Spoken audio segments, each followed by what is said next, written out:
Okay, we're at volume 8 of the Bible story by Arthur S Maxwell. This is my 8th book out of the set of 10, which I have all 10. These are 70-year-old books. This one has Jesus on the front, or a representation of Jesus on the front, with the 5 loaves and the 2 fish. And we are at Part 4, Story 5, Lost Boy Found. I'm just glancing at it, and I kind of sometimes we call it the prodigal son. So this is the prodigal son's. Yeah, that's what story this is. It's the prodigal son, and I'm gonna go ahead and read what Mr. Maxwell has. Give me a second. Okay. For all the stories Jesus told, the most touching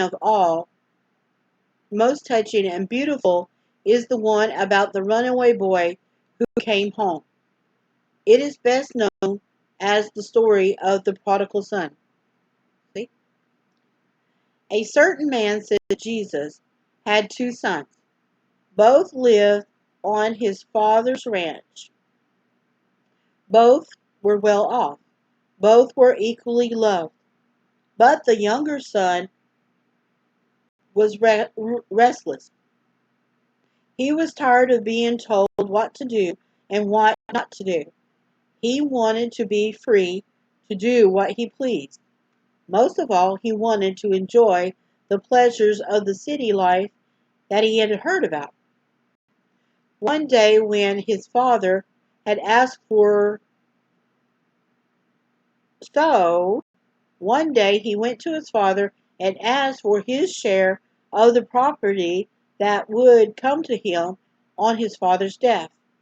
Of course, he had no right to ask for this now, but his father, loving him dearly, gave it to him.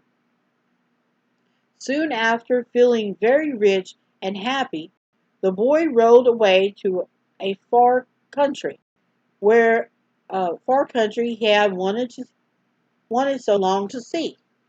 For a while he had a marvelous time. Being because of his riches, he made many friends. Between them, they spent the money as fast as they could. Then one day the young man discovered that his money was all gone. He was poor, without a penny left. Now he had no friends at all. No friends, and all had left him. About this time a mighty famine struck the far country. Food ran short. Soon everybody was starving. Now the young man tried to find work, but the only job that could get he could get was a swine-herder. So hungry did he become that he was tempted to eat the pig's food. Then one day, as he sat alone with the animals, he came to himself and thought about all his father's servants and how well they ate all the time. They had bread enough to spare, and I perished with hunger, he said to himself. Suddenly he made up his mind. He will rise and go to his father, and will say unto him, Father, I have sinned against heaven and before thee, and I am no more worthy to be called thy son. Make me one of thy hired servants. And it has 2 pictures. One of the young man riding away, and then a picture of them partying. Yeah. So we got the bottom picture of him leaving for a far off country. And then the top picture of them spending all the money being reckless, him sinning, and there is a song that I'm reminded of that also has, you know, talks about the the brother that stayed. Um, and we have a Harry Anderson painting here before I go back to reading. And it looks like this dude's here. He's contemplating, and he sees what the pigs are doing. And here's the painting.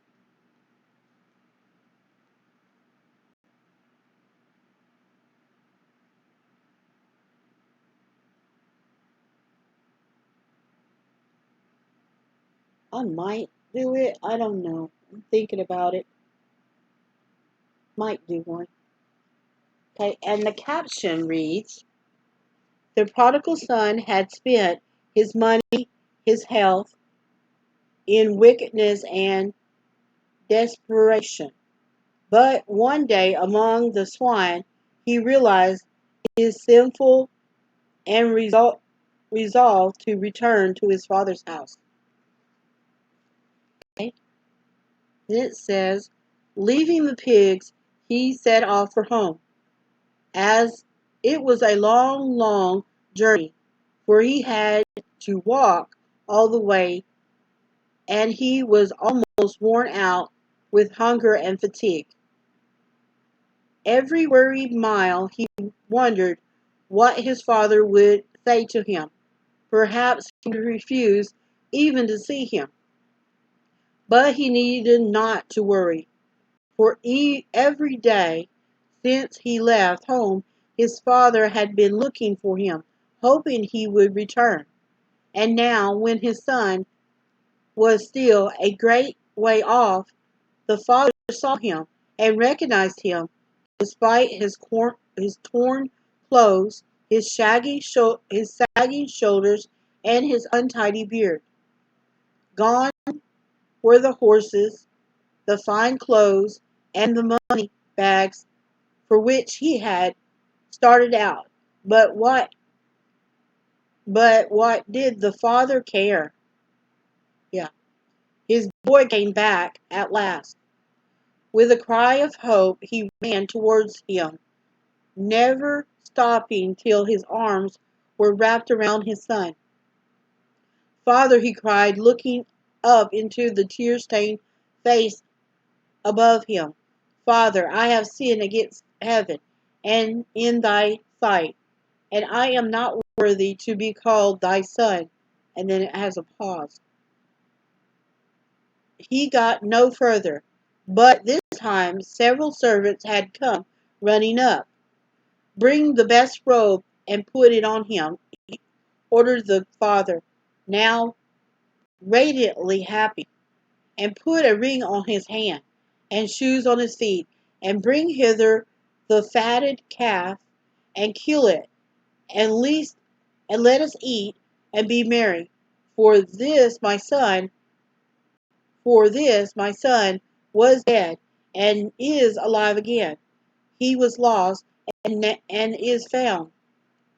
Thus did Jesus try to tell the poor sinner how glad God would be if only they, too, would come back to him. And yeah, I might make, oh no,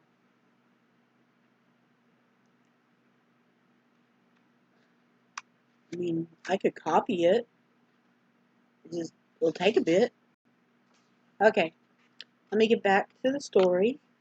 Okay, but this was not the end of the story. There is the other son to be thought of. When the older son heard that his brother had been given such a welcome, even though he had behaved so badly and wasted so much money, he was very angry. "I served you many years," he said to his father, "and never once broken one of your commandments. But you never gave me even a kid so that I have to feast, have a feast with my friends. But now this wretched son of yours comes home, and after all he had done, you killed the fatted calf for him? Son, said his father, you are always with me, and this is mine, all that is mine is yours. It is fitting that we should make merry and be glad, for this brother of yours was dead and is alive again. He was lost and is found. The brother who stayed home, who never got into trouble, should have been just as happy about the bad boy's return as well as his father. Even so should we rejoice as God does over every sinner who comes back to him. And then, of course, it has a picture of him getting the prodigal son being hugged by his father, and servants coming to dress him. Give me a second. Sorry. Give me a second to maneuver it.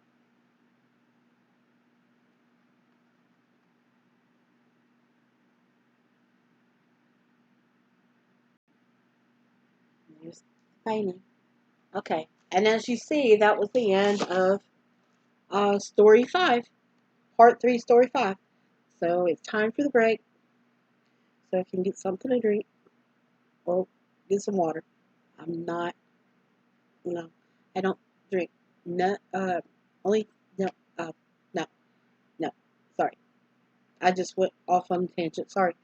Okay, we're going to stop and be back in a second.